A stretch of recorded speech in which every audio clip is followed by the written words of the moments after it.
welcome to Season 6 of How I Made It Through. As I've said before, it is often through pain and suffering that we learn our most profound lessons.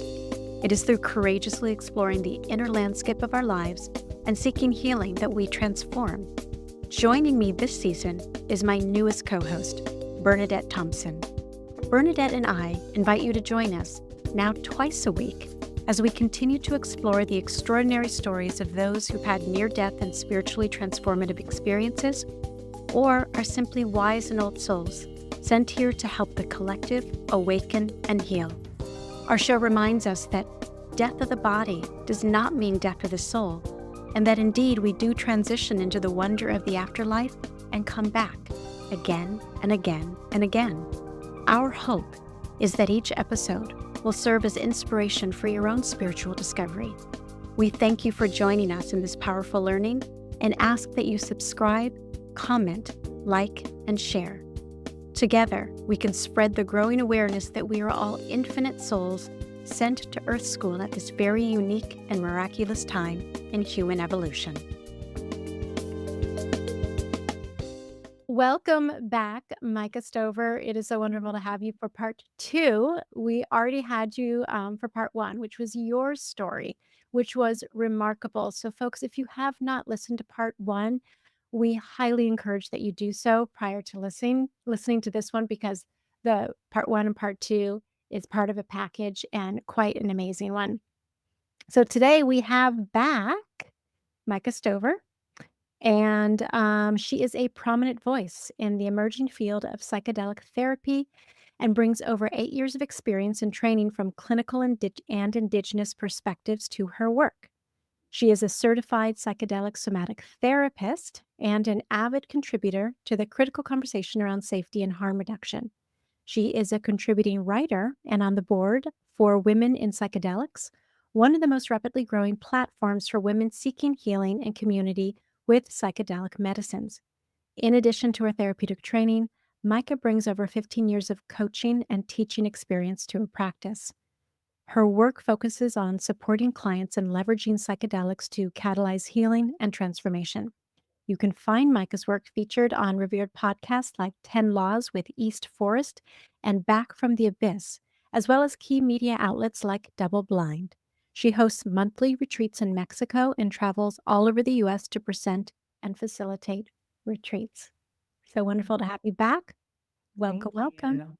I'm so glad to be here. Thank you. Yeah. As Bernadette and I are twisting our tongues to pronounce your title, your role, psychedelic somatic therapist.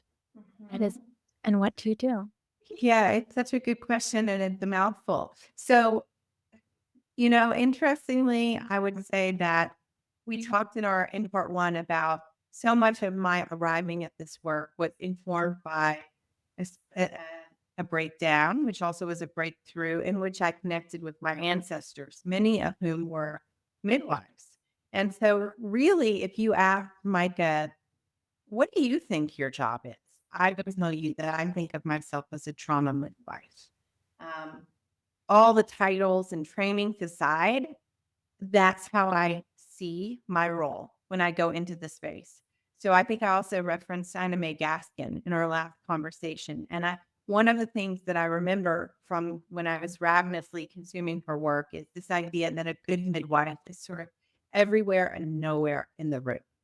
What I take that to mean is that she is not missing a thing because she is so present with this really deep birthing process that's happening for the woman who's bringing the spirit through.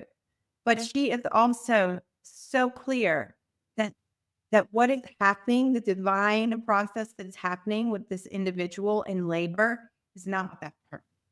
She is just there to facilitate this transpiring with ease, with beauty, with labor, as it should. So that's really how I think of my role as a psychedelic somatic therapist. I am sort of everywhere and nowhere in the room. Now, the psychedelic somatic therapist title is a specific training and a specific way of facilitating using psychedelic medicines that I completed at a school in Denver called the Psychedelic Somatic Institute for people who are interested in learning more. Specifically, that model is focused on using the medicines, not solely to have these sort of transpersonal or ephemeral experiences, but to leverage the medicines to help us explore our nervous systems and our bodies. So we talked about this a little bit last time, but how does the wisdom of the body, when supported, when given permission of how to heal itself, less with the narrative and the stories and the ideas, but more through physiological process. Okay. So let's unpack this even further. Let's say I were to reach out to you. I have a history of trauma. I've hit some walls with more conventional therapies, and I want to work with you. What does it start like from start to finish? And of course, it's very individualized, but what does the journey look like? And what does our relationship and the process look like? It's such a good question. I love that you ask me these need to be deconstructed conversations because there's so much information. And I feel like in the spirit of harm reduction, it's so important to have conversations like this because most people come to the psychedelic therapy experience not really understanding what they're stepping into. And so to a topic we talked about last time, how do we make conscious consent to something we don't understand? We can't, right? So you brought up one thing that's really important to acknowledge, which is that no two people have ever had the exact same arc of care in my experience, in my practice. Because, and I always tell people, if you talk to a practitioner and they give you like a protocol and say this and this and this is going to happen, then this and this and this, and we need this and this and this much time, you should immediately be suspicious because it is way too individual. Just like no two babies are delivered the same way. No two spirits rebirth themselves out of trauma into purpose, into potential in the same time, in the same process. So for me, understanding all of that, I can tell people there is an arc of care. And that starts with preparation. And preparation is there's a few things going on. One is building a safe relational container. We get wounded in relation, there too, we must heal.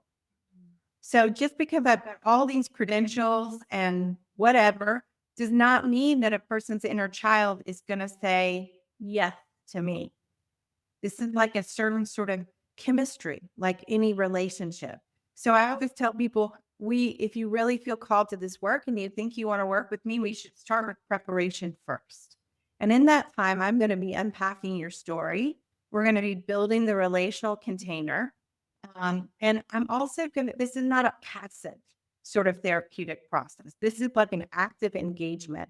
So I'm going to be giving you homework and assignment so that you can come into this with conscious consent because you actually understand to some degree what's going to happen. So that's preparation. And for some people, that can happen in, 3 to 6 preparation sessions. For some people, they need 6 months. If they have really severe attachment trauma, early childhood attachment trauma, they might need more time to build that trust and safety. Yeah. And then people transition to the altered states of consciousness. That's kind of like the middle period of the process. And everyone's the most scared usually about this, but this part tends to often be the easiest. It's the anticipation before and the integration after that feel really tricky. Because the integration is the part where you land back in everyday life. So you don't have the medicines immediately available in your system to help you see past the limiting beliefs and the trauma wounds. You're back in your nervous system that's been set to fight or flight for years and years and years. And so the only difference now is that you could live differently, but you don't yet know how.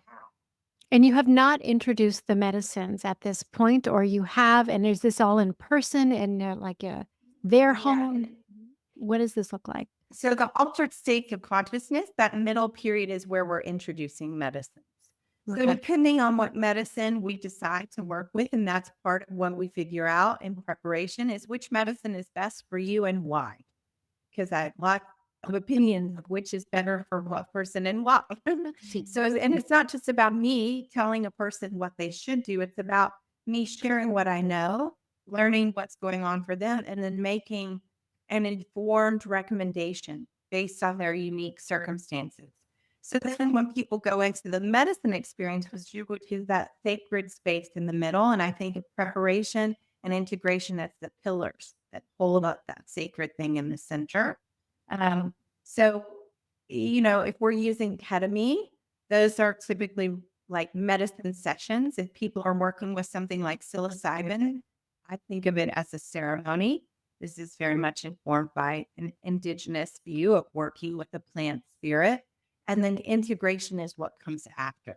And that's the part where you don't have all of the medicine actively currently engaged in your body, but you have all these insights that came from the ceremony or the medicine session.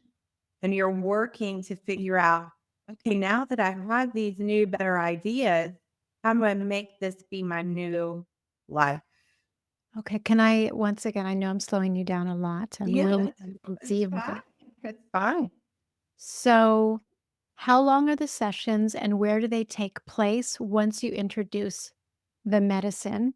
And are you saying because there's an expansion of consciousness, it's more ceremonial if you're using psilocybin? Um, is it that they're starting to break neural pathways, open up new perspectives? Like, what happens that feels so pivotal there? There's the spirituality and then there's like the neuroscience. There's so much here. And this is one of the reasons I stress the importance of preparation to people because you're asking great questions. And the best questions don't have simple, concise answers. Like I can spend 40 minutes talking about the question you just asked. I hear you. Um, so one of the things I would say from a science perspective, the reason these medicines are effective is because they create an increase in neurogenetic activity. Mm. What does that mean? It means if we look at a brain under the influence of any of these psychedelic medicines, we see an increase. There's like more lights on in the mind. And then depending on which medicine it is, we see that more activated in different spheres of the brain. So from a purely, and I love when science and spirit like do complementing each other, which they actually do. So this is the simplest Cliff Notes way to scientifically explain what's happening. We are experiencing an increase in neurogenetic activity, and that increase in neurogenetic activity gives way to, oh, this possibility. I think I knew that I forgot, or I've never considered this before. Oh my God. That is all a byproduct of actually having more neurogenetic activity in the mind, which is amazing because as we age, and we talked about this last time, I'm pro aging, but it is just a matter of fact that as we age, once we reach a certain point, when our prefrontal cortex stops developing around 26 or 27, then our neurogenetic activity starts to decrease. So we are in fact creating a surge of activity where there would otherwise be a decline.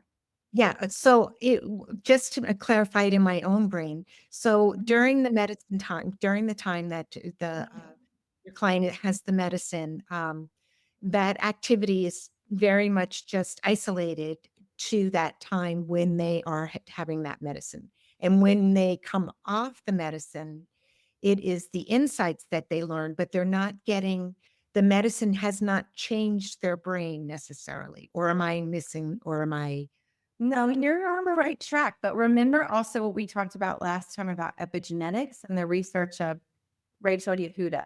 There's this idea of the hardware and the software. So what I would say is that neuroplasticity, that neurogenetic activity is in fact rearranging the software. great? And remember that when we upgrade the software enough, the hardware itself starts to change. So you're totally right. And also, I think when people really study the course with integration and continue to do the work, then the brain does actually regenerate. It does reconsolidate itself. Reconsolidate. Now, is it in person? Is it at their home, your practice, and how long? Yes, a great question. So, when I'm working with ketamine, I work with many people all over the world virtually, Okay. and that is totally fine. During COVID, I also worked with people, even with psilocybin and MDMA virtually, which is something outside of COVID. Now that we can move and travel again, I really encourage people, if those are the medicines that they're called to work with, to come, to be in the land where the medicine, especially psilocybin, where it comes from, where its indigenous history is most alive. Like there is a amplifying effect, I think, to having the experience here. Also, I would just say there is a very practical matter of time. A ketamine session is going to be 2 to 2.5 hours. A psilocybin or MDMA session is going to be anywhere from 6 to 8. Wow. So so I really, I'd love to host the retreats that I do here. I often get asked, do you do group retreats? I do not do group retreats. I do one-on-one, deep sort of rebirthing work with people in person. And the idea, and I talk about this in my book, is that I'm really trying to invite people here to experience the medicine, but more than that, to experience what it is like to be held in a village of care. So I don't work by myself when people come. I have indigenous healers and local practitioners who I also incorporate in the retreat space, not necessarily in the ceremony, but we're really trying to infuse into the wounded child of this person. What would it have been like had you been met by a village of care? Mhm. There's this incredible book that I want to reference. I talk about it all the time, called The Wild Edge of Sorrow by Francis Weller. And if people aren't familiar with that book, just get it today because it's so good. And one of the things that is said in that book is this: it is our greatest grief that the village did not appear.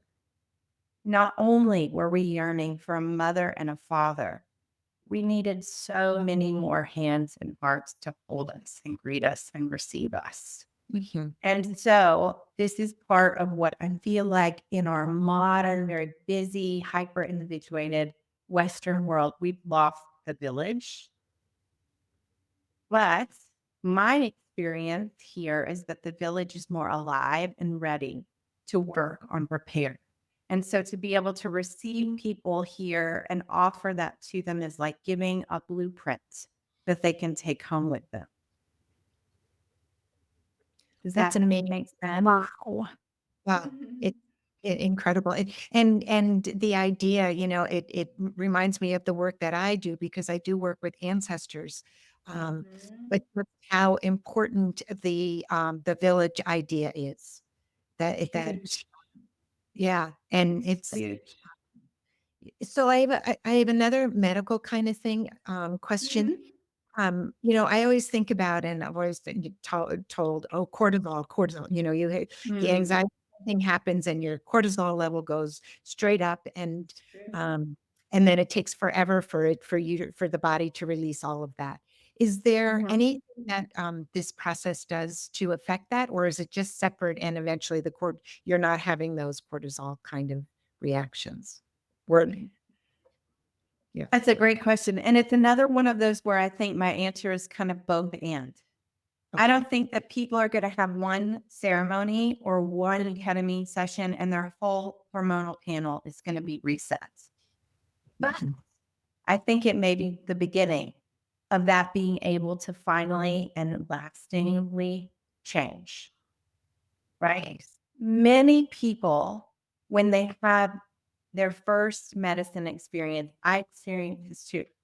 Let me just use myself as an example.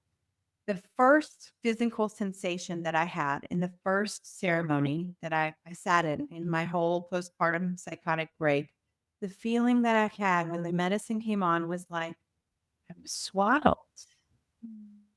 I am like, cannot move, but this feels like a big, tight hug that I've needed for a long time. and my whole nervous system went down. So for the first time in maybe decades, I actually had a felt sense in my body of not being in a fight or flight activated response.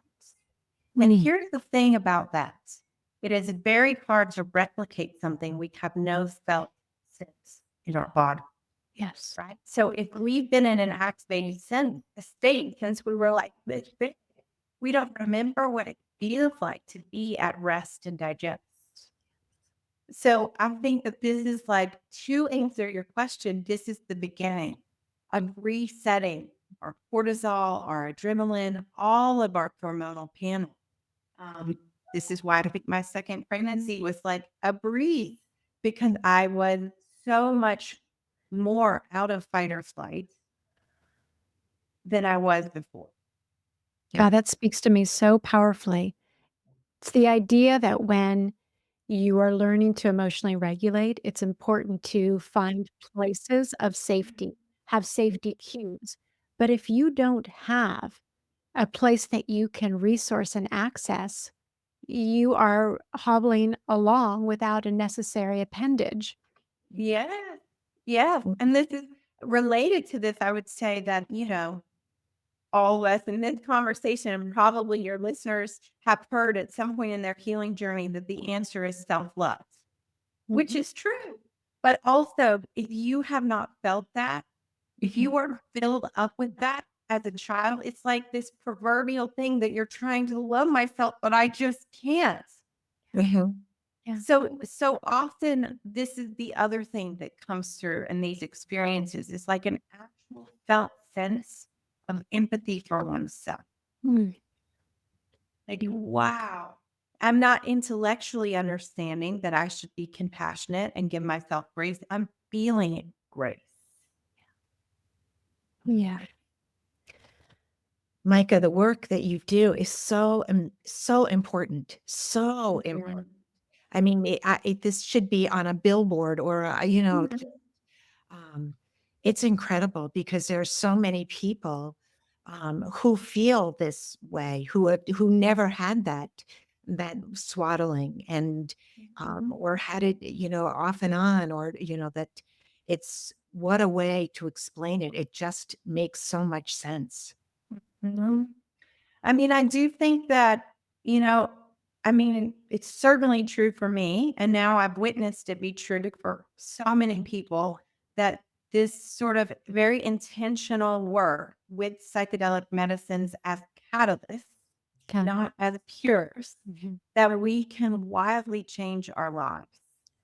Well, I really appreciate that you used the word catalyst. So you have these experiences and it's reconsolidating and it's the felt sense of being swaddled and loved and going, now I have something. Now there's that place. Right. Mhm. So what does the reintegration process look like as you catalyze those experiences? Yeah, this is the part where people without fail, self included, are like, because you come out of the experiences and you've felt this sense of connection, you felt safety, you felt love, and then you leave the medicine and it's like, where did that go? Like, I remember it, but it's like now I've got all those other things shooting off in my nervous system. And I always tell people, well, first I tell them to expect that. Yeah. Not on this, but just so that you're not blindsided by this when it happens. Yeah. Mhm. It's gonna happen. And this is part of the relearning process. And so integration has never looked the same for two people. Um, you know, always I think having the person, I always tell people, I'm not going to be your therapist to work with if you're not committed to doing preparation and integration after. There are Sure. plenty of people who will take a lot of money and have a ceremony and then say, bye bye, best of luck. And I think that that's an exploitation and unethical. And to stay in that central zone of do no harm, we must be doing integration. And yes, it's true that if talk therapy was going to solve everything, we wouldn't be having this conversation. But suddenly there's new material to talk about, Mm. which is like, what about that feeling that you have in the ceremony? Mhm. What's in the way of that feeling now? Are you able to like close your eyes and breathe and tap back in? How can the earth help you? We talked about putting feet on the ground. What rituals can you incorporate in your daily routine to bring this cadence, this frequency of ceremony to life?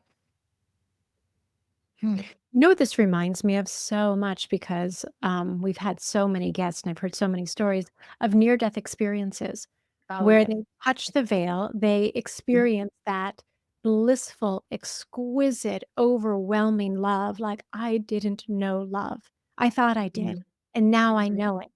And Mhm. then they come back to a lower dimension, nervous system Mhm. is firing, and Mhm. they've been fundamentally changed, and Yes. this is why IANS, the International Association of Near-Death Studies, is in existence, because there aren't the communities Right. and the Mhm. relationships which can help them integrate the experience. Right. So people experience depression, people are disengaged, it's hard to reacclimate to a world when you go, "This is not my home," right? Right. So it's so Right. mirror. It's a very mirror, like they're mirroring pictures because both are psychedelic experiences. Remember, I want to diffuse this idea that psychedelics is just referring to a kind of medicine.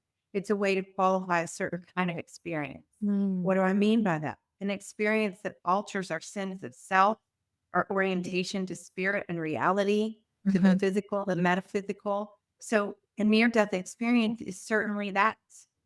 yes. So it ticks all those boxes. And yes, we're going to need integration because we touched the other side. Yes. And that's a gift, but it's also a new body of work. Mhm. A lot of times I tell folks, I don't know if you guys are familiar. Of course you are. Do you know the movie Moana? Yes. I've just been watching it. It's amazing. So I use Moana as like a here's your best preview of what this is all about. Okay. So now let me break this down in simple terms. You've got someone who has a call to do something, to make a change, and there's something urgent in that call, and there's resistance. Mom and dad, whoever, don't want her to go. But she feels this call. I must do this. I don't even understand why, but I've got to.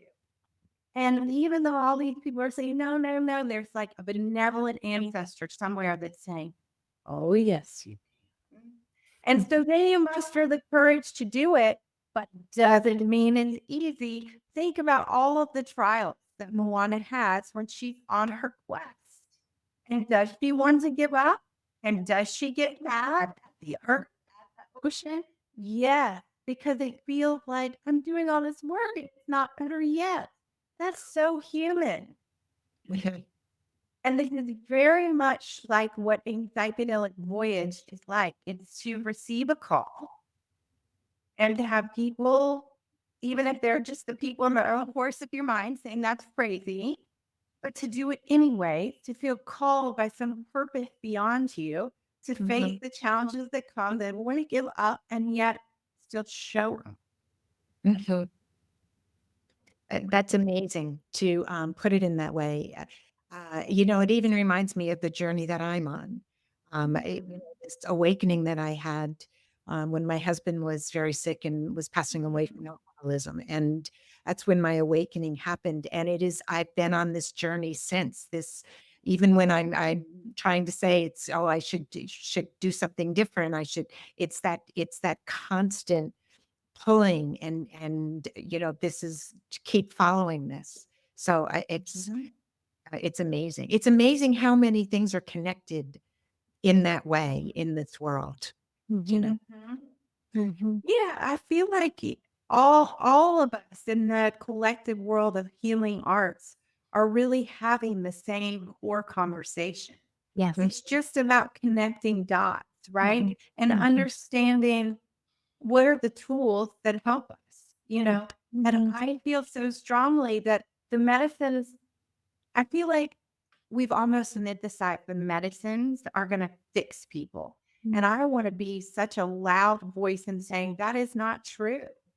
that the medicines are not a cure, they are catalysts. Yeah. And it's what you do with that catalyzing element that yields the transformation. Mhm.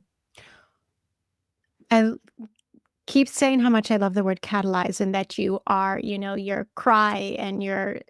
exclamation points behind it are, it is not a cure, it is not a cure. But that is the beauty of someone who I see in you with Mm. the wisdom, the love, the Mhm. care, the gentleness of spirit, but the sort of lion's roar of motherly Mhm. protection, Mhm. right? That you are facilitating a process and that you are inviting people. So many times I love when I get to say to people, you were born for this, Mhm. right? When they're doing exactly what they should be doing. And same for Bernadette, like you were born for this. And I just want to say, I see you in that. And it's really beautiful. Mhm. Mhm. I love that you, Kristen, that you just said the lion is, it is because it is so powerful that you understand the process that needs to happen in order for the gift of this medicine to do what it's supposed to do. And Kristen, as you said, connecting it with near-death experiences, because the medicine is giving them almost that same experience. And once you learn something, you can't unlearn it. And I think Right. and I think that's what, has happened in my awakening is that once you learn that this connection is there, or that we understand that what that love is really like, um, you just you want to go to it. Everything's changing. Everything changes. Mhm. So time has gone by so very, very quickly. I could Mhm. have you on every day of the week and Mhm. having these conversations, but I appreciate your time so much. Um, I just want to ask one final question, and I Mhm. don't even have the question formed right now. But if Mhm. someone walks away, they've listened, and I believe those who are listening, they are meant to listen, either the first time this is posted or years from now. Mhm. What are, let's say, 2 or 3 things you really hope that they remember from this conversation? Mhm. Yes. Yeah, such a good question. So one is that we must return to the village. We must find our way back to connection. And that may feel like the scariest part because that's where people got hurt. But that's where we must go to heal. And so, even if you don't know who that is, I'm not meaning you hire 1,000 practitioners. Remember, we spoke of this last time. The first most stable, abundant member of your village is the earth herself, Mm. right? So, seeing ourselves, a lot of times when I do meditations at the beginning of sessions, I'll invite people to imagine that they have from their root chakra at the core that goes from the root of them to the center of the earth, and that this is their umbilical cord to source. This is secure attachment. So, to your lovely question, would love for people to really try to invite into their consciousness this idea of returning to the village as a community of people, as in the animals, as in the land. Like we need to come back into that kind of relational space. Um, I think the other one may sound a bit foreboding, but it is an honest, loving truth, which is that healing at this level of like altering our epigenetic patterns is almost always going to feel harder before it gets better. You Mhm. don't lose faith in that. Recognize that it is part of the process because it is an egoic death so that the spirit can really bloom, which takes me right back to the former point. That is so much easier when you're held in a village. Yeah. Mm, Okay. beautiful. Thank you. So I have to say this as the host, co-host, like, subscribe, share, comment. We'd really love to engage people in the conversation. Where is this meeting you? What is this opening curiosity or connection wise? And how do people reach you? And then please, we'd love to know the book if people can get their eyes on that book to read Yeah. them. Yeah. I'll show it again. Healing psychedelics. And you can find it on Amazon, Barnes and Noble, any places where books are sold. It is currently being recorded in audio, so soon the audio will be available, which is exciting. So people can find me at my website, which is my name, micahstover.com. Please sign up for my newsletter there because I share a lot about courses that I'm teaching and presentations that I'll be doing. And yeah, thank you so much for having me. What a pleasure to share this space with you both.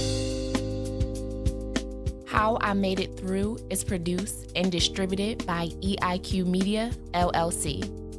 Elevate your emotional IQ with podcasts and content focused on overcoming adversity, leadership, mental health, entrepreneurship, spiritually transformative experiences, and more.